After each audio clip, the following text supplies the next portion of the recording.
এছাড়াও মনে রাখবেন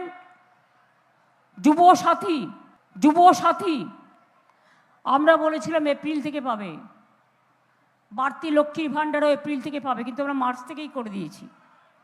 যুবসাথী করেছি আমরা এই কারণে, এটা ভিক্ষা বা ভাতা নয় যে বিজেপি বলে বেড়াচ্ছে মিথ্যে কথা ভাওতা।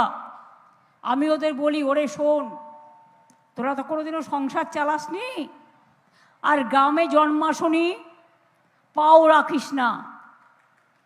অনেক গরিব ছেলেমেয়েরা আছে যারা স্কলারশিপ পেলেও, কন্যাশ্রী আছে, শিক্ষাশ্রী আছে, মেধাশ্রী আছে, তপশিলি বন্ধু আছে, জয় জহর আছে, ঐক্যশ্রী আছে, কিন্তু তা সত্ত্বেও অনেকে আছে, ধরুন কলেজে যাচ্ছে মাধ্যমিক পাশ করে, তার হাত খরচা নেই।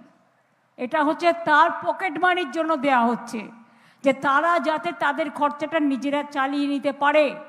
স্কলারশিপের জন্য বন্ধ হবে না, স্কলারশিপও চলবে, এই টাকাটাও পাবে।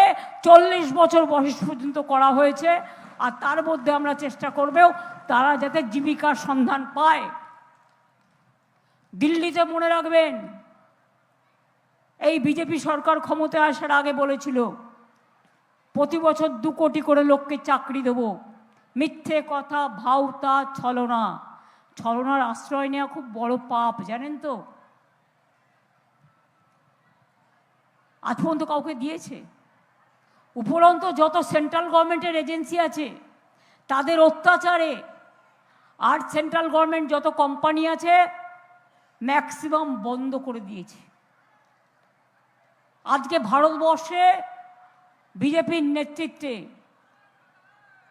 40% বেকারি বেড়েছে, আর আমি গর্বের সাথে বলতে পারি বাংলায় 40% বেকারি আমরা কমিয়েছি।